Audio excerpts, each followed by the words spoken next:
Welcome to another episode of The Financially Free Investor, where you will learn information and strategies on how to become financially independent by investing in real estate, something that is not taught openly in our society today. Financial freedom matters so you can live a bigger life, retire early, and do what matters most to you. Get ready to hear tried and true methods to becoming financially free with your host, Jordy Clark.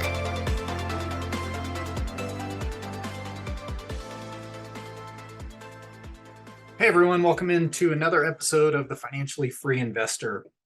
Today, we're just doing a solo episode. I just kind of wanted to give you some thoughts. I know a lot of you are, trying to get towards financial freedom and add passive income and do lots of stuff. And I wanted to kind of answer a question that I get all the time. It's, hey, Jordy, I just don't have enough capital to go buy a real estate deal. What can I do, right? And so often, maybe on this channel, maybe on other channels, wherever else you're consuming content, we think the easiest way is to, go buy real estate because that's tangible, it's easy. But there's a lot of ways that you can increase your cash flow. So I wanted to kind of get on here and chat really three ways that you could potentially, add additional income into your life so that you have more cash ready and available for investing, buying your freedom back, buying your time back. So here's a couple of things. First off, the first thing I recommend to people is they need to sit down and look at the past 90 days and track everything they spent. So you total up, what your mortgage was and what your utilities were and how much you spent eating out and how much you spent at grocery stores and how much you spent, doing DoorDash and how much you spent eating out and, vacations, and just total up everything for the last 90 days. And no judgment, just look at where you're at. And then I'd be willing to bet that, you could probably trim back 10 to 15% of your monthly budget, right? And if you're normally, we'll call it $5,000 a month, you're normally spending $5,000 a month and you can trim back 15%, well, guys, that's $750 a month that you can effectively cut some stuff out, maybe cook at home more. It's probably going to be healthier. You can probably control your portions better. And, that's going to give you a great start. And, to be able to go out and buy a real estate deal that cash flows $750 takes a lot of capital.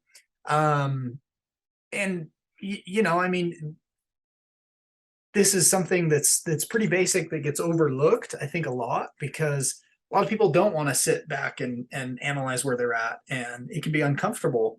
But just if you look at it through the lens of what you're trying to do is make sure you're still on the path that you want to be on, right? And by just analyzing what you've spent for the last 90 days, you can kind of take a look. It gives you 3 months of data, kind of take a look at where you're at, what you're doing, if your actions are meeting your goals. And if not, you can adjust, right?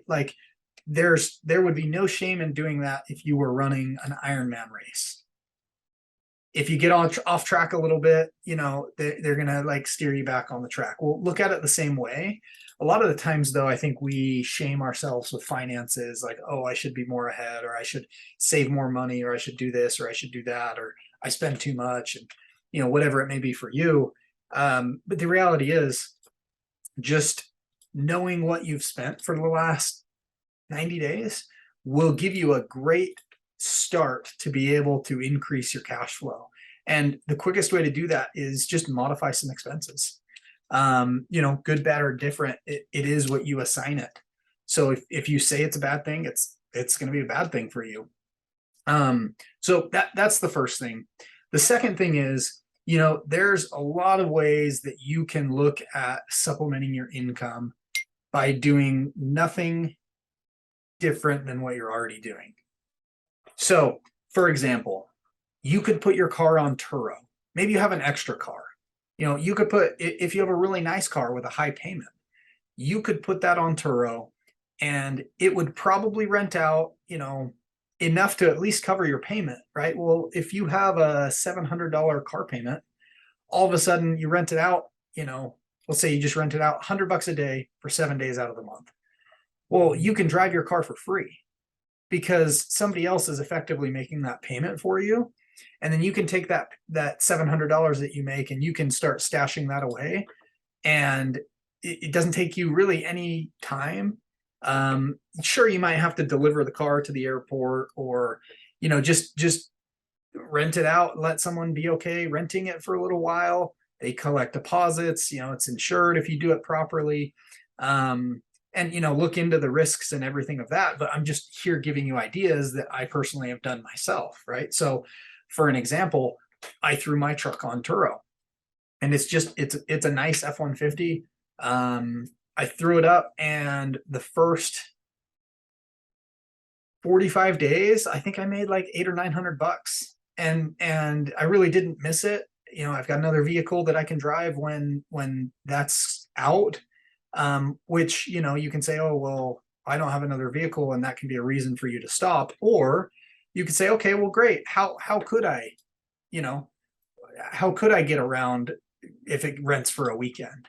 Well, you might take a good hard look and go, hey, I'm home on the weekends, and my spouse has a car, and we don't need two cars on the weekend. We can get away with just one.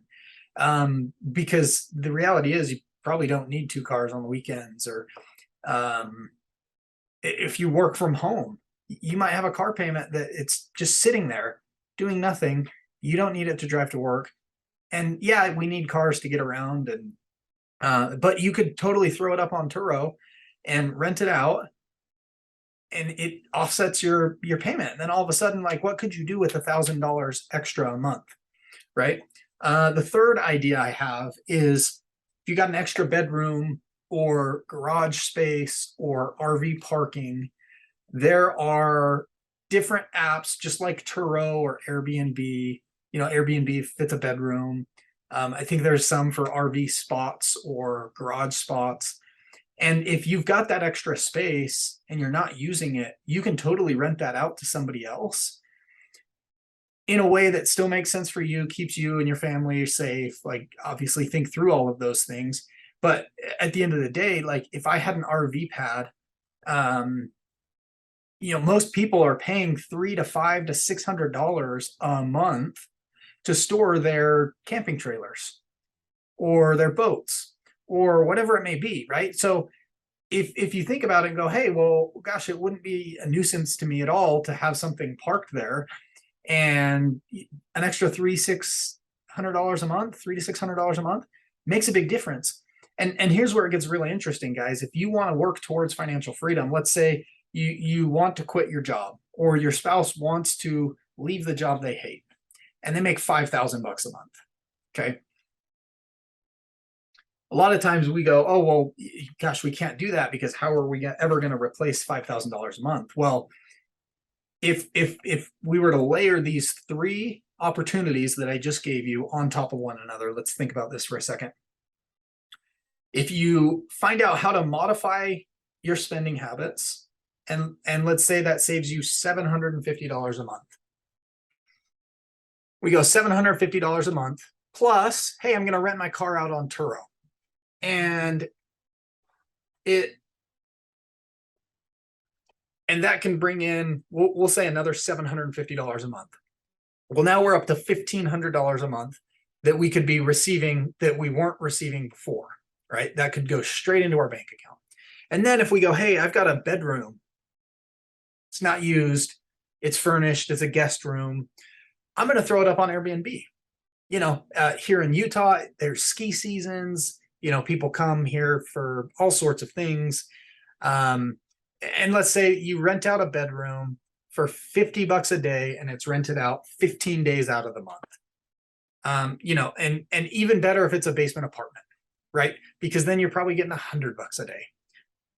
$50 a day times 15 days out of the month is $750 a month. Okay. So we're going to add that in. And I did not do this math before. So the fact that it just happens to be 750 on all three of these is pretty cool. So 750 times 3, that gives us $22.50 a month. And then let's say we do have an RV pad and we rent it for $300 a month. Well, that's going to give us $2,550 a month that we previously did not have.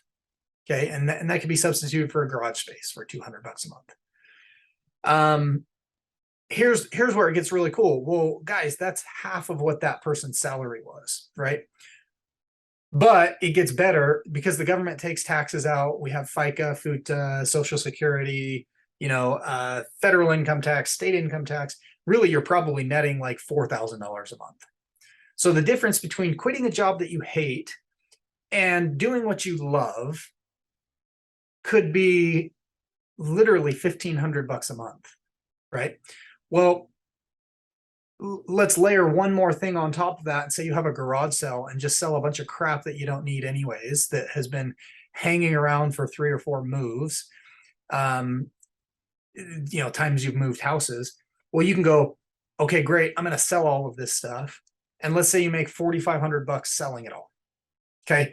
Well, that gives you a 3-month runway with the other little tweaks that you just made to cover that person's income, to figure out what's next, right? And it's not a forever solution, but if you can get out of doing what you hate or just get into something that you enjoy better, a lot of times we don't think about these little things all adding up when we don't layer them on top of one another, because we go, well, I don't want the hassle for this one thing, so I'm not going to do it, right? Well, that prevents us from thinking, well, how can I? And then how can you layer one thing on the next, and it's the same thing in investing in rental properties. Is you don't normally just buy one property and then all of a sudden you're financially free. Normally you buy one property and then that leads to the next, and then that leads to the next, and then all of a sudden you figure out a way to increase your income, and it just layers on top of each other until all of a sudden you hit financial freedom and you go, holy cow, we're here. And then you adjust the goalposts and keep on moving, and it's this constant journey. So just a couple of things that I wanted to give you there. Ways that you can increase your cash flow without really spending any more money, without investing in anything if you don't have money to go buy a rental property. And I think it's good to reevaluate even if you do have the money to go buy a rental property, because so often we go, oh, well, if I'm going to invest $100,000 and then make $250 a month. Well, gosh, what if you kept the $100,000 and figured out how to make $2,200 a month, right? So with that being said, guys, if this impacted you, please share it with someone, share it with a spouse, share it with a friend, share it with a sibling, somebody that needs it, because I promise you, we're all in this journey together. And the more you share, the more you learn, the more you grow, the better you get. And it's a good cycle to be in. So with that being said, guys, I'm going to leave you. Please share the podcast. Maybe there was another episode that resonated with you, that you thought of somebody. If you didn't send it to them, go ahead and send it to them now, because it's pretty cool when you can help change people's lives. So with that being said, guys, signing off.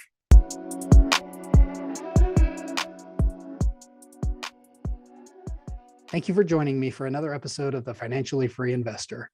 If you found value in this episode or know someone who would find value in this information, please share with them, subscribe, and send us a review.